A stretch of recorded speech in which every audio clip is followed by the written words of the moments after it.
Hi everyone, my name's Anthony Cummins. Welcome to this video. It's a Natori video and all the information inside of this video is based on ancient scrolls from the mid-1600s. They were written by a man called Natori Sanjuro Masazumi, who's also very famous for being a ninja, but of course he was a high-ranking samurai. Natori Sanjuro Masazumi, also known as Isui Sensei, was writing in the 1650s onward. He is writing about a much earlier time. So he writes from the time of Kusunoki all the way up to his time. This series is going to focus on armour. Now, some of the armour in here are just pictures that we have taken from different volumes, different museum pieces, just to give you an example of them. These are not from, connected to Natori, only the information is. The first thing we're going to start with is the samurai helmet, the kabuto. So, what you may or may not know, or you may have seen or may not realised, is if you look at the top of some helmets, they have gold bands that go around. Now, some of these are just normal gold bands, but others are almost like three little swords coming down, and these are called shinadare. These are little Chinese-esque golden swords. However, the main thing to realise here is that they're in different amounts of bands or brackets or little channels. So here I'm going to talk about the main one first, the main one. The main one is 8 different golden sections. I'm going to put you a picture up here to show you the plan of the helmet. But each of these sections are golden. And there are 8 of them. Of course, in the middle is the opposite, the black colour. Now, what this means is that this helmet is of the element of Yo. In the yin-yang theory, so if we've got the idea of the yin-yang symbol here, this helmet is called Yo no Kabuto.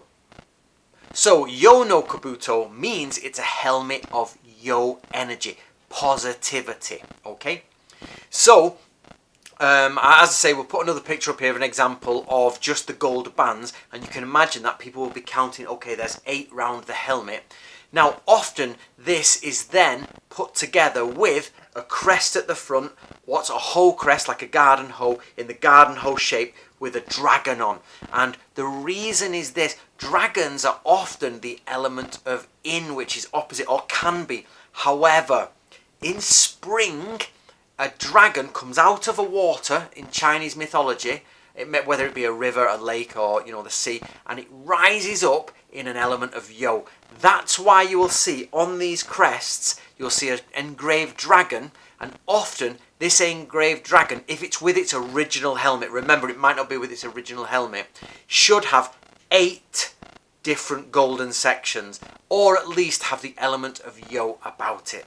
So, right, are you there? So this means that the person wearing this helmet is of pure power. He's like a rising dragon coming out in spring, and he's going to go and destroy everyone. So this is how you start to read the helmets in samurai armour. In opposition to this is Shiro Jiro, which only has 4 in it. And I'll put the plan there.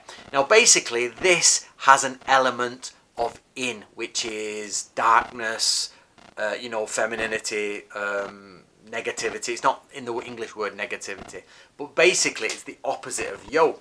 However, what this means is that the other one, the one with 8 sections, looks in all 8 directions and it blazes like the sun, whereas this one looks in 4 directions and takes on the element of the moon. That doesn't mean the man is feminine or anything like that.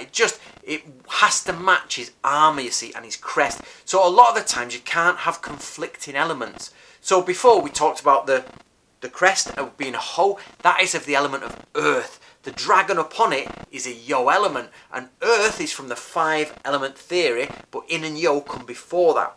So the idea here is that the 8 section one is the idea it's in the Yo section, the yang, and then the crest is of the element of earth, which is from the 5 aspects, and the dragon on it is Yo. However, in this next one, the 4-way ones, it's of the in, it's opposite, and it has different crests on top of that. Maybe the moon crest will come in. There are lots of different ways that you can fit it together.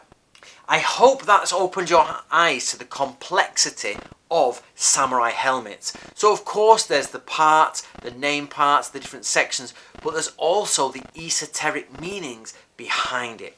Now, if you want to read this information in its original form, but the English translation of that, then you can do. We're looking at Book of Samurai series, Arms, Armour and Tactical Warfare. It's the second one in the series, but you can read them all independently.